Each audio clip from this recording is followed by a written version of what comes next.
All right, let's jump straight into this explainer.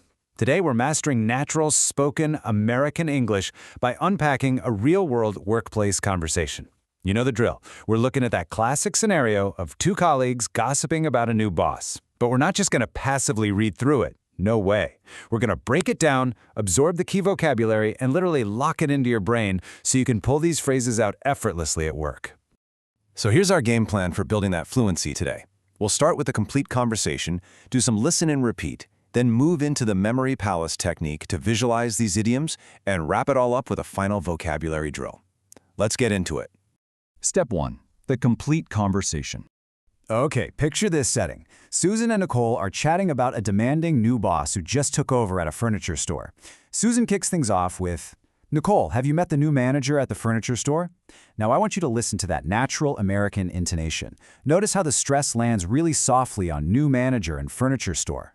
Go ahead and actually say this out loud. Seriously, repeat it 3 times to yourself just to feel that rhythm.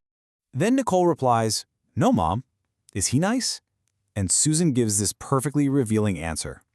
"Well, he's very businesslike. He doesn't like to waste time." Let's practice this exchange. Try repeating it 3 times. And while you do, pay really close attention to the rhythm of businesslike and waste time. Notice how native speakers naturally kind of glide those words together? There are no harsh stops. So Nicole says, "That sounds like a good quality in a manager." But Susan counters with, "Yes, but he's also very demanding. He wants us to keep track of every single sale." Now this is a goldmine. The phrase "keep track of," it is an absolutely crucial part of American business culture when you're talking about monitoring things. Let's build up that phonetic muscle memory. Repeat "keep track of" 3 times out loud. Moving on, Nicole says, "That sounds like a lot of work." Susan totally agrees. "It is, but I think he's trying to turn things around. Sales have been down for a long time." All right, here's a massive corporate idiom. Turn things around. Say it with me 3 times clearly. It's such a great visual phrase for taking a bad situation, like tanking sales, and actively turning it into a success. Wrapping up the chat, Nicole says, "I hope he's successful." Susan replies, "Me too. If you can get the store back on its feet, we'll all have job security." And Nicole just says, "That would be great."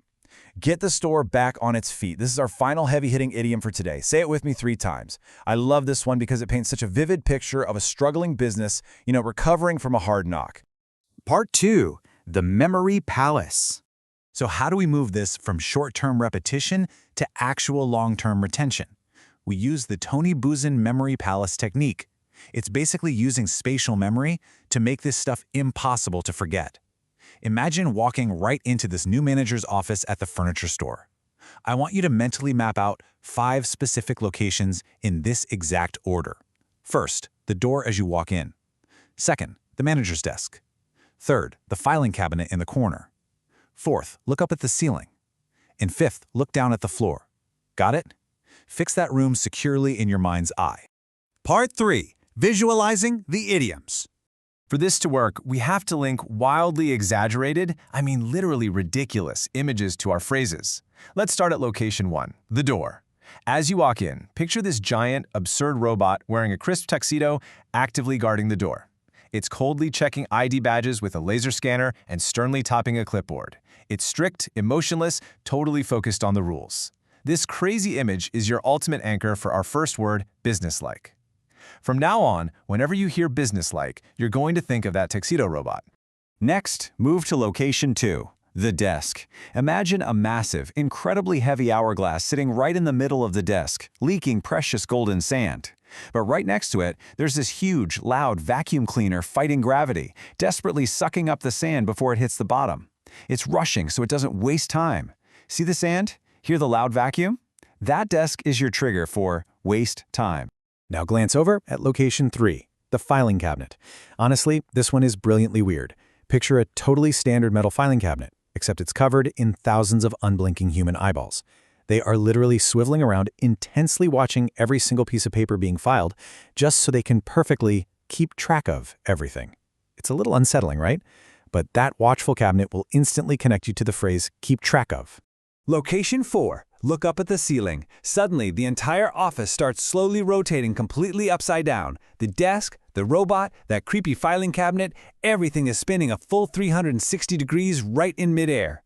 The room is physically inverting to turn things around. That spinning ceiling completely locks in the concept of reversing a negative trend, to turn things around. Finally, location 5, the floor. Look down at the floor as it actually starts to rumble and shake. Visualize the literal inanimate furniture store building you're in suddenly growing massive, metallic robotic legs straight out of its concrete foundation. The whole building pushes itself up and physically stands tall to get back on its feet. This absolute unit of a standing building cements our final idiom, get back on its feet. Part 4, Final Vocabulary Drill. Okay, we've firmly anchored these phrases in our visual memory palace. The robot at the door, the vacuum at the desk, the eyeballs on the cabinet, the spinning room, and the walking building. Now let's lock them in for good. We're going to do one confident audio run-through of all 5 phrases. You ready? Businesslike, waste time, keep track of, turn things around, get back on its feet. Boom. By connecting those extreme visuals with the physical act of speaking, you've just moved these from temporary memory straight into your permanent vocabulary. So, think about how mastering these specific idioms gives you true job readiness. You're not just memorizing words here, you're learning how to sound natural, professional, and dialed in at a modern workplace. So I've got to ask, where are you going to confidently deploy these next? Which meeting, which email, or, I don't know, maybe a water cooler conversation will you use to show off your fluency? Keep practicing, keep visualizing, and I'll catch you in the next explainer.